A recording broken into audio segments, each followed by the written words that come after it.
우리 옆에 분들하고 한번 인사해 보겠습니다. 이렇게 인사해 보겠습니다. 함께 예배할 수 있어서 참 감사합니다. 이렇게 인사해 보겠습니다.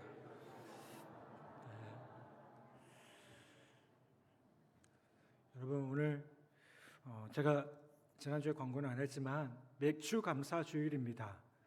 보리를 수확하게 하신 하나님께 사실은 감사하는 그런 주간이기도 한데, 저희 보리 다 수확 안 하셨잖아요. 그래서 맥주 감사 주일은 한 해의 절반을 인도하신 그 하나님께 감사하는 시간이기도 합니다. 2022년 그 절반을 인도하신 하나님의 은혜에 감사하며, 또 어려운 가운데서도 코로나라는 상황 속에서도 우리가 이렇게 함께 예배할 수 있게 하신 그 하나님께 감사하며 하나님께 영광 돌리는 귀한 은혜가 있기를 간절히 축복합니다. 어떤 목사님이 주일날 골프를 치러 가셨답니다. 근데 쳤는데요, 홀인원이 된 겁니다. 옆에 있는 분이 하나님께 이렇게 따집니다. 하나님, 목사님이 주일날 골프를 치는데 벌을 주셔야지 왜 홀인원을 하게 하십니까? 이건 말도 안 되는 일입니다. 그랬더니 하나님께서 이렇게 말씀하셨답니다. 얘야, 그게 가장 큰 벌이란다. 어디 가서 이 이야기를 하겠니? 이건 벌이 아니라 고문이다. 여러분, 모든 행운이 다 좋은 것만은 아닌 것 같아요. 우리가 잘 아시는 것처럼 로또 복권에 당첨된 대부분의 사람들은요, 자기를 숨기려고 한답니다. 왜 그럴까요? 너무 많이 주변에서 몰려든다는 거예요. 그러니까 모든 것과 단절합니다. 다니던 직장도 그만두고 친하게 지내던 사람들과도 그만 만납니다. 전화번호도 바꾸고 이사도 합니다. 이게 과연 행운이겠습니까? 미국에서 어떤 사람이 복권에 당첨된 사람들이 그 이후에 어떻게 살아가고 있는지에 대해서 조사한 적이 있습니다. 그런데 70% 이상이 복권에 당첨되기 전보다 훨씬 못한 삶을 살고 있다고 합니다. 이혼한 사람도 있고, 사업하다가 실패한 사람도 있고, 친구를 잃어버린 사람도 많았습니다. 불행하게 살고 있다는 겁니다. 그러고 보면 여러분, 행운이라는 것이 모든 사람에게 다 좋은 것만은 아닌 것 같다는 생각이 들어요. 여러분 잘 아신 것처럼 네이클로바의 그 꽃말은 행운입니다. 그러면 세이클로바의 꽃말은 행복이래요. 많은 사람들은요, 특별하고 멀리 있는 행운을 쫓아갑니다. 그런데 우리가 쫓아야 할 것은 먼 곳에 있는 행운이 아니라 늘 가까이 있는 행복이고 평안임을 보게 됩니다. 그런데 얼마나 많은 사람들이 행복은 찾지 않고 행운만 쫓아서 헤맵니까? 얼마나 많은 사람들이 행운을 쫓으면서 소중한 인생을 낭비하고 있습니까? 여러분, 행운을 쫓는 인생이 아니라 행복을 발견하는 그런 인생들 되기를 간절히 바랍니다. 아멘. 우리 옆에 분들하고 인사해 보겠습니다. 행복을 발견하는 인생 됩시다. 아멘. 행복을 발견하는 여러분들 되기를 바랍니다. 그러면 행복은 어디에서 오겠습니까? 오늘 3절 말씀은 이렇게 말씀해요. 여호와를 의뢰하고 선을 행하라. 땅에 머무는 동안 그의 성실을 먹을 거리로 삼을지어다 라고 말씀합니다. 또 잠언 28장 10절에도 보면 정직한 자는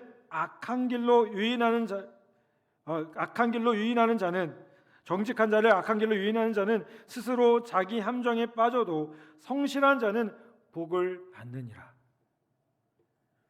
여러분, 이 두 말씀에서 공통되게 나오는 단어가 있어요.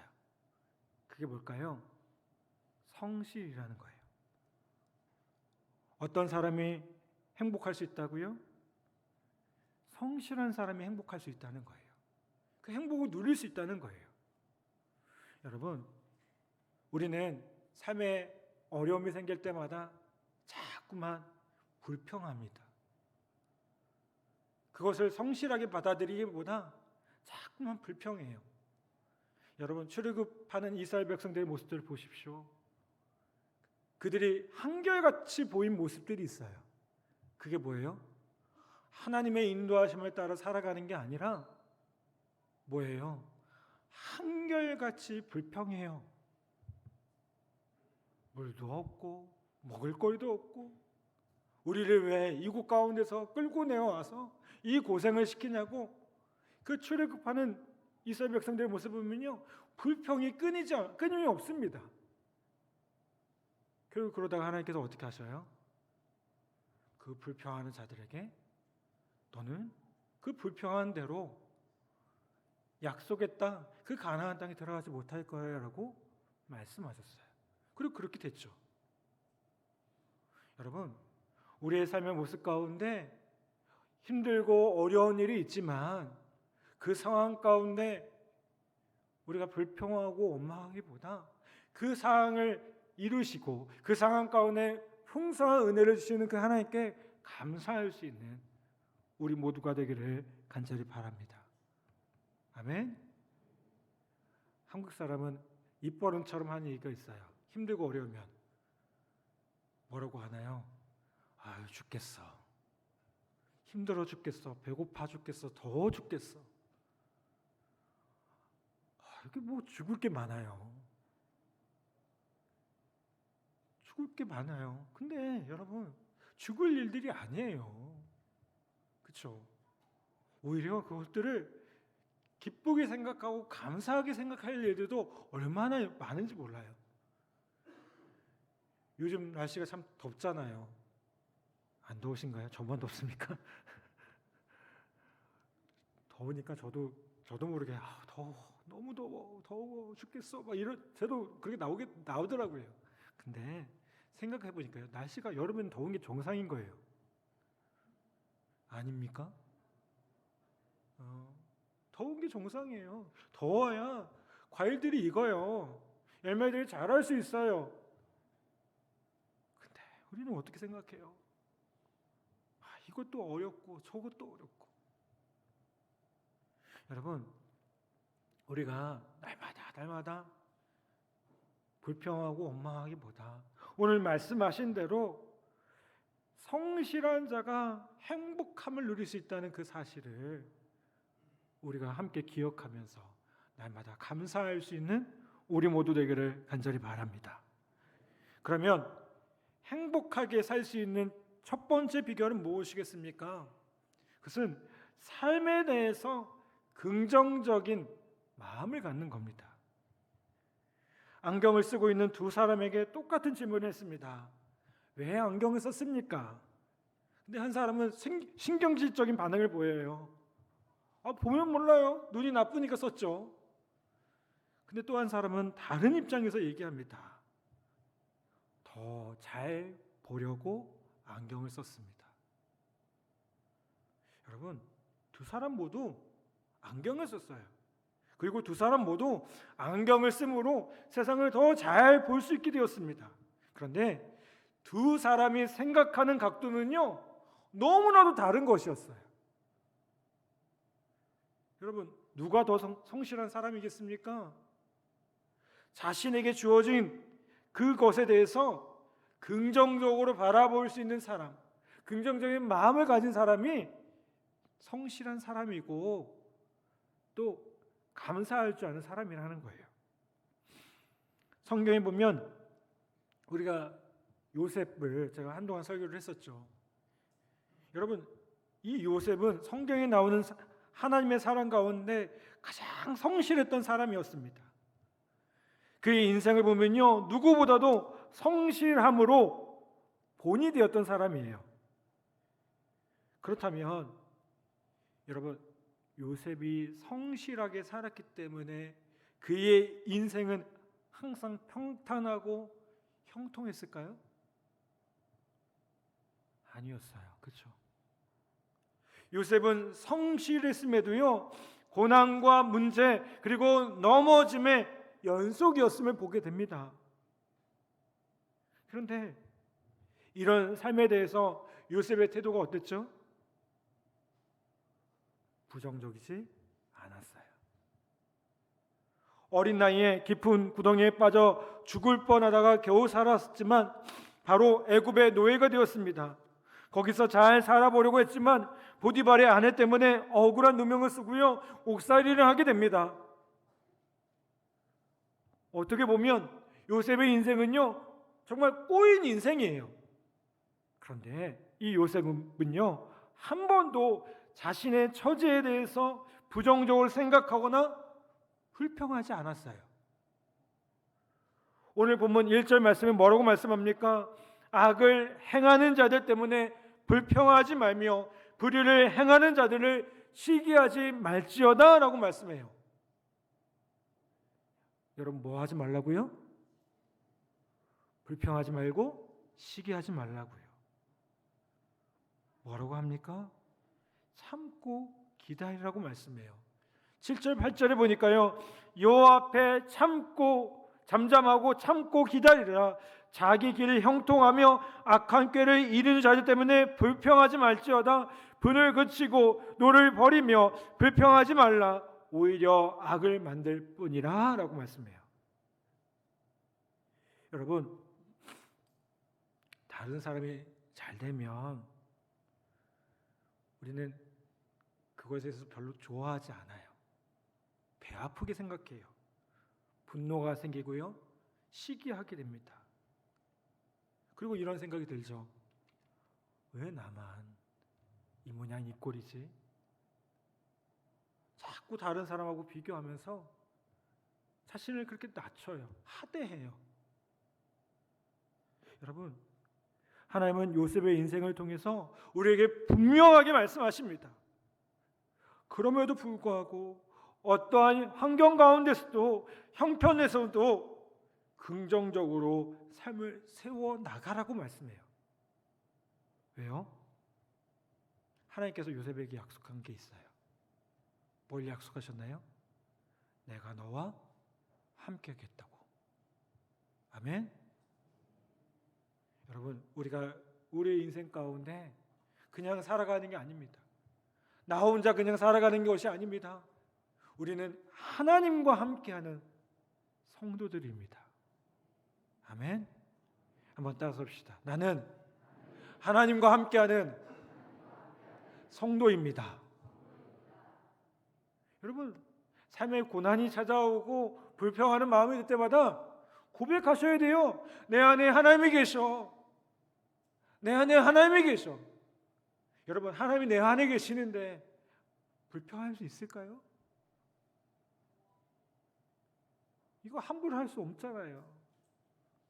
하나님이 내 삶을 인도해 주실 것인데 지금 당장 내 눈앞에 뭔가 문제가 있고 어려움이 있다고 해서 그것 때문에 좌절합니까? 하나님이 함께 하실 건데요. 로마서 8장이 뭐라고 얘기합니까? 하나님을 사랑하는 자 곧 그 뜻대로 부르심을 입은 자들에게는 모든 것이 합력하여 어떻게 하셔요? 선을 이루셔요. 선을 이루셔요. 합력하여 선을 이루실 것이 분명한데 여러분, 우리가 불평하면 되겠습니까? 우리는 기도가 끝날 때 아멘이라고 얘기를 해요. 이 아멘의 의미는요, 의지한다, 신뢰가 된다라는 히브리어 아만이라는 단어에서 나온 말입니다. 그래서 어떤 뜻을 가지고 있냐면 진실로 그렇습니다, 그렇게 되기를 믿습니다 라는 뜻을 가지고 있어요. 아멘이 무슨 뜻이라고요? 진실로 그렇습니다, 그렇게 되기를 바랍니다. 우리가 기도할 때 아멘 한 건요, 우리 기도한 사람이 누군가 기도했을 때 정말 그렇게 되길 원합니다. 그렇게 우리가 함께 기도한 거예요. 여러분, 저는 여러분의 인생 가운데 이 아멘이 많아졌으면 좋겠어요. 아멘 안 하시네요. 나뿐만 하시네요. 다시 한번 여러분의 인생 가운데 아멘이 많아지길 바랍니다. 여러분, 어려움이 있어도 하나님께서 함께 하시기 때문에 그렇게 바꾸실 것을 내가 믿습니다. 합력하여 선에 이루실 것을 믿습니다. 합력하여 놀랍게 이루실 것을 믿습니다. 내가 기도하는 것, 그것에 응답하시고 크고 놀라운 것들로 이루실 것을 내가 믿습니다. 여러분, 그렇게 아멘으로 여러분의 삶을 바꿔가기를 간절히 바랍니다. 사랑하는 여러분, 삶에 어려움이 있더라도, 삶에 문제가 있더라도 그것에 몰입해서 그것 때문에 여러분 자신을 망가뜨리는 어리석은 자들이 되지 않기를 간절히 부탁을 드립니다. 오히려 주신 것에 감사하고 그것 또한 합력하여 선을 이루실 것을 믿으며 감사할 수 있는 우리 모든 성도들 되기를 간절히 바랍니다. 두 번째로 행복하게 사는 비결은 무엇이냐? 삶에 대해서 프로 정신을 가져야 된다는 거예요. 여러분, 프로 정신이 뭘까요? 아마추어 보면요, 실수가 많아요. 그렇죠? 뭐 야구 선수도 마찬가지, 운동 선수들 보면 그렇잖아요. 아마추어들은 실수가 용납이 돼요. 그런데 프로는 어때요? 실수가 용납이 안 돼요. 실수가 용납이 안 돼요. 완벽하게 하려고 해요. 아마추어는요, 그저 즐기는 게 목적입니다. 그런데 프로는요, 뭐예요? 거기에 뭐가 있어요? 자기 인생이 있고요, 자기의 생계가 달려 있어요. 여러분, 제가 생각하는 프로는 그래서 뭐 어떤 사람이냐면 충성하는 사람이에요. 국어사전에 보면 충성에 대해서 뭐라고 얘기하면 참 마음에서 나오는 정성이라고 정의를 해요. 여러분, 참 마음에서 나오는 정성으로 살아가려면 그 정신이 뭡니까? 이 프로의 마음이라는 거예요. 여러분, 우리가 인생을 살아갈 때 그냥 대충대충 하지 않기를 부탁을 드려요. 우리에게 많은 일들이 있지 않습니까? 작은 것 하나도 대충대충 하지 않기를 부탁을 드려요. 실업고등학교를 졸업해서 엄청난 경쟁률을 뚫고요, 현대라는 기업에 입사한 청년이 있었습니다. 근데 이 사람에게 처음으로 맡겨진 일이 무엇이었냐면 풀 뽑기였대요. 공채로 당당하게 입사를 했는데 회사는 뭐 시킨 거예요? 제초 작업이나 시킨 거예요. 풀 뽑는 일. 근데요, 이분은 나에게 풀 뽑는 일이라 하라고 하면서 불평하지 않았습니다. 원망하지 않았어요. 프로 정신을 가지고 그 맡겨진 일에 충성을 다하며 풀을 뽑게 됐습니다. 그런데 그렇게 11월이 되었습니다. 이제는 뽑을 풀도 없었어요. 그 다음에 이 회사가 맡긴 게 뭐였냐면 청소였습니다. 아마 저 같으면 이렇게 생각했을 것 같아요. 아니, 입사 시험 보고 당당하게 붙었는데 지금까지 나에게 풀이나 뽑게 하더니 이제는 청소하라고? 이놈의 직장 당장 때려치고 말지. 이것보다 나은 대접 받을 수 있는데 얼마든지 있는데. 저도 이렇게 생각했을 거예요. 그런데요, 이 청년은 그렇게 하지 않았대요. 청소도 프로 정신을 가지고 한 거예요. 근데 이런 행동이 상사의 눈에 들기 시작했습니다. 이제는 회사 안에서 청소라는 얘기만 들어도, 단어만 들어도요, 이 사람의 얼굴이 떠올 정도로 인정을 받게 됩니다. 충성스러운 그는 아무리 더러운 곳을 맡기더라도 가장 깨끗한 곳으로 만들었답니다. 그리고 지나가던 현대의 정주영 회장 있잖아요. 그 회장이 그걸 알게 됩니다. 그리고 이 회장이 이 사람을 주목하게 되는데요, 그것을 시작으로 이 사람은 정주영 회장의 측근이 되었고 나중에는 그 그룹의 사장까지 이르게 되는 그런 사람이 되었다고 합니다. 이 사람의 이름은 바로 최인식이라는 분이라고 합니다. 정주영 회장이 살아있을 때 이런 질문을 받았다고 합니다. 당신은 현대그룹을 이끌며 수많은 사람들을 만났는데 그 사람 가운데 가장 기억에 남는 사람이 누구입니까? 라고 물었는데 그때 정주영 회장은 다른 사람 얘기하지 않고 이 최인식이라는 분을 얘기했답니다. 여러분, 대부분의 사람들은요, 자신에게 주어진 환경을 놓고 불평해요. 내가 이 일 하려고 여기 있어. 내가 이거 하려고 여기 있냐? 근데 성경은 뭐라고 얘기해요? 다르게 말해요. 다른 사람이 잘 되더라도 그것 때문에 불평하지 말라고요. 자기에게 맡겨진 것에 최선을 다하라고 말씀하고 있어요.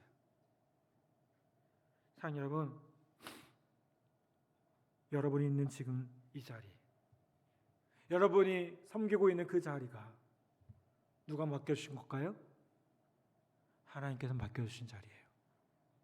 아멘.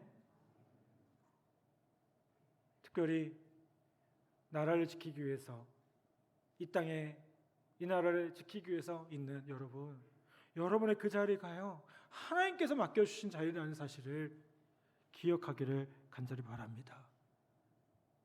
여기 신우들도 있는데요, 우리 신우 형제들 만나보면 가끔가다 그렇게 생각하는 분들이 있어요. 1년 8개월, 1년 6개월 그냥 때우다 군생활 하다가 전역해야지. 왜요? 왜 여러분의 가장 중요한 시기, 그 젊은 날을 왜 때우려고 하세요? 가장 화려한 그 시간을 왜 때우려고 하세요? 얼마나 중요한 시기입니까? 여러분, 그렇게 생각하지 마시고요. 때우려고 하지 마시고요. 내가 하고 있는 이것을 통해서 하나님의 영광을 드러내보자. 이것을 통해서 내 인생에 또 다른 기회를 만들어보자. 하나님께서 맡겨주신 시간이니까 이거를 가치 있게 바꿔보자. 얼마든지 할 수 있어요. 얼마든지 할 수 있어요. 여러분, 하나님은 우리가 성실하게 행할 때에 우리에게 우리 모든 것들을 책임져 주시고요, 복 주시는 하나님 되심을 우리가 기억해야 될 줄 믿습니다. 여러분, 하나님 우리가 행복하길 원하세요. 정말 우리의 삶 가운데 충만한 삶, 풍성한 삶을 누리기를 원하고 계셔요. 그런데 우리는 뭐만 생각해요? 행운. 어쩌다 한번 일어날 수 있는 그 행운만 바라봐요. 그러니 어때요? 그것 때문에 우리는 오히려 불행하다고 생각합니다. 불행하지 않아요. 매일매일이 하나님께서 함께 하시는 날들이고요, 매일매일이 주님께서 역사하시는 날들인데요, 매일매일이 주님께서 주시는 그 축복의 시간들인데요, 얼마나 감사한 일입니까? 얼마나 행복한 시간들입니까? 이렇게 말하면 목사님은 매일매일 행복하세요? 이렇게 물어보는 분들 계세요. 저도 행복하지 않을 때도 있죠. 근데 어떻게 해요? 다시 생각하는 거죠. 하나님께서 주신 시간들이야. 아멘. 여러분, 그것을 기억하며 행복을 온전히 누릴 수 있는 우리 모두 되기를 간절히 바랍니다. 여러분, 행복 멀리 있지 않습니다. 가까이 있습니다. 내가 함께 만나는 사람과 자그마한 그 만남 가운데도 있고요, 교제하는 그 모습 가운데도 있고요, 내가 자녀를 키우면서 누리는 그 모습에도 있고요, 내가 맡겨진 업무들을 감당하면서 뭔가 일어났을 때 거기에도 행복이 있어요. 여러분, 꼭 뭐 좋은 일만 있을 때만 기뻐하는 게 아닙니다. 오히려 힘들고 어려울 때, 오히려 기뻐할 때 더 기쁨의 일들이 많이 생긴다는 사실 우리가 너무나도 잘 알고 있을 줄 믿습니다. 여러분, 여러분의 삶의 모습 가운데 다시 한번 감사함으로 우리가 갖고 있던 그 불평의 모습들, 그 불평의 습관들을 좀 버리고 주님 주신 것에 감사하며 기쁨으로 살아가는 우리 모두 되기를 간절히 바랍니다. 코로나19를 보내면서 저도 참 모르게 불평했던 것 같아요. 근데 여러분, 그 시간들이 오히려 우리에게는 또 한편의 은혜의 시간들이었어요. 우리의 삶을, 우리의 믿음을 새롭게 하시는 은혜였어요. 어떤 분이 찬양을 만들면서 그 은혜의 마음들을 담아서 찬양을 만들었더라고요. 오늘 이 시간 그 찬양을 같이 했으면 좋겠습니다. 비 준비하시니 우리 함께 찬양하면서 우리 함께 고백하고